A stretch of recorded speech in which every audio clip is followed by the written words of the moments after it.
are the biggest myths about marriage? What's the biggest myth about marriage? They know me.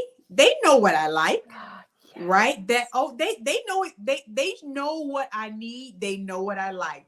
Boy, that's the biggest myth, because it goes again to that unmet expectation and uncommunicated expectation. Yes. You expect dinner to be ready at 6 every night, or you expect, whatever that is, right? You expect me to be home before you do, right? And then when it's not, it's like you're frustrated when I do come home. It's like, what's wrong with you? Nothing. What's wrong with you? Like, and so you're disappointed because of an unmet expectation that you've never communicated.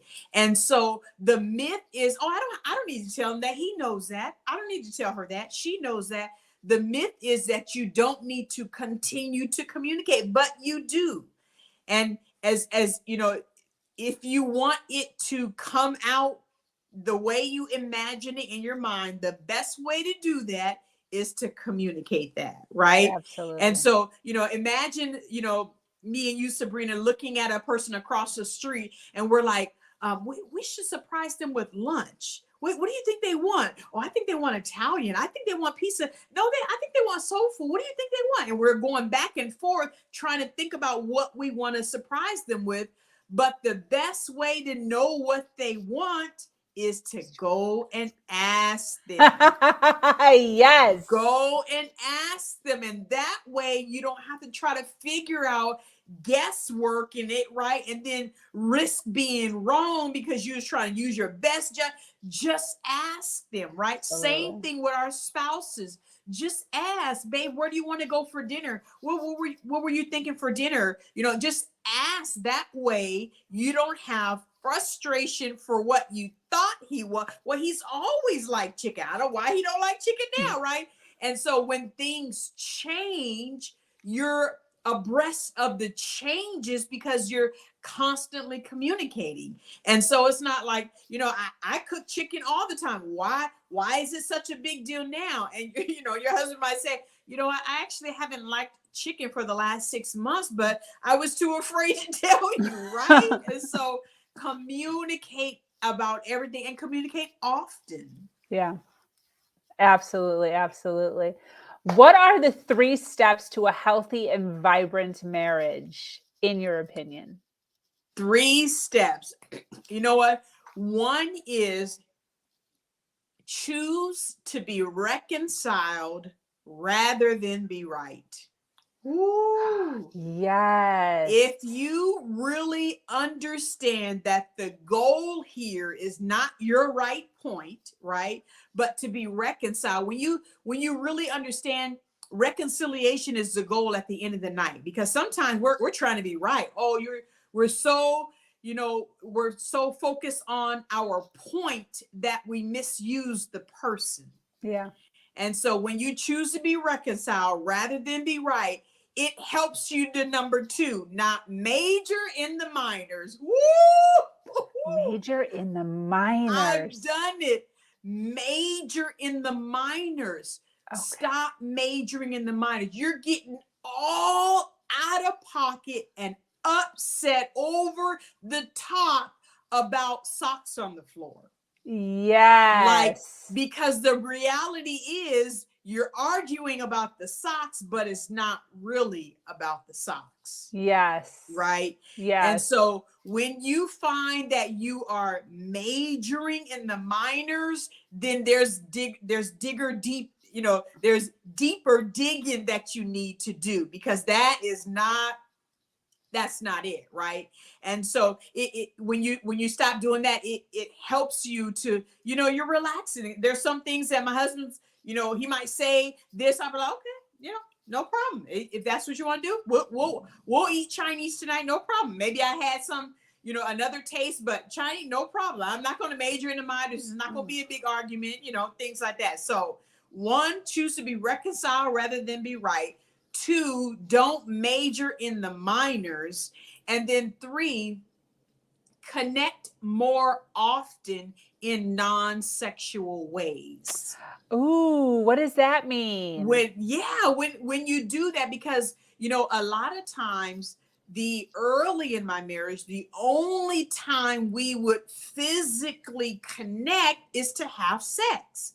And if I wasn't in the mood, then I would turn him away, and he would take it personal. Yeah. And it was not and that was another situation. I promise, it's not you, it's me. It's not you, it's me, right?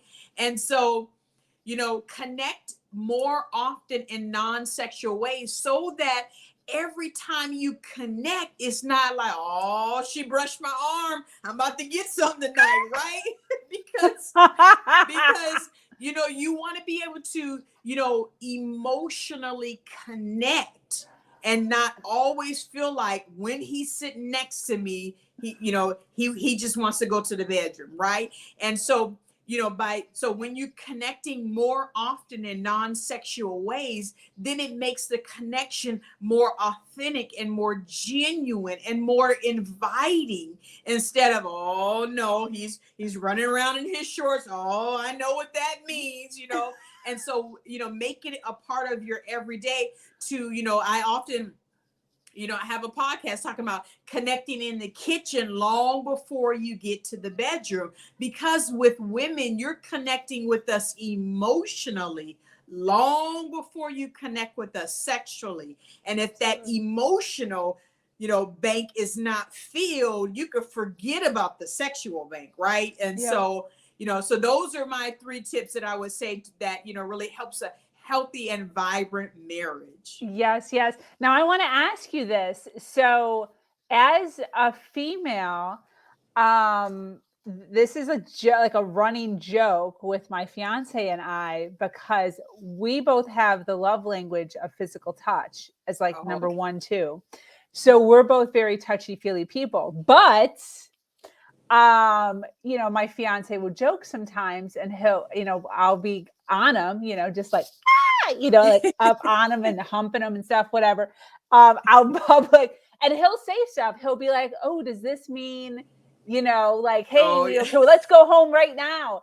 And I'll be like, babe, just because I'm all up on you doesn't mean, that's, and then he'll joke and he'll be like, I was just checking just in case, Yeah, yeah, yeah. But I want to ask you, so as a female, we kind of have to teach this.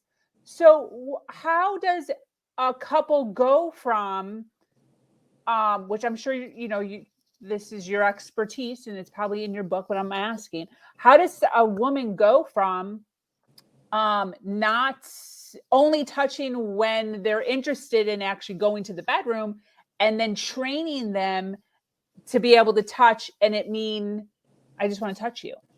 How do Right. you do that That's a great, without an great question. argument?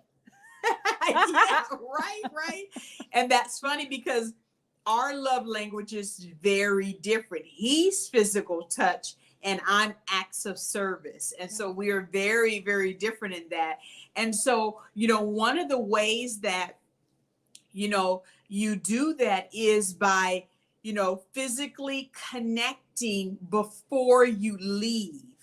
And so, like in the morning, like, that's that connecting in the kitchen, at Okay. the beginning of your day, and you're connecting, physical touching, things like that, before you start your day, because you want to position it that the touch and things is not when you're in your negligee, right? It's not, after you come home from work, it's before or in between, right? And so, the way that, okay, it's not going to lead to anything is because, well, I have something, there's something next right after this. And so Yeah. in the morning, I'm having my morning cup of coffee because I'm getting ready to go to work. And so, spending, small pockets of time touching and things like that, physical touch, emotionally connecting before you leave for the day is a way to, train each other to say, we're embracing, we're deep kissing,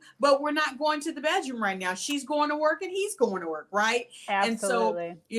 or before you leave for an event together, right? And so you can stir that emotion on, arousal up, but you want to do it when they're, the next, after whatever your next activity is, not at home, not, it's when you're getting ready to go somewhere else. Does that make sense? And Yes. so it's training that, yeah, I'm touching, I'm, rubbing your arm and things like that, but it's just before I leave, or just, and so that way they don't always get into the habit of thinking, oh, let's get it on Yeah. now, right? I love it. I love it. I love it. Ah, this has been awesome.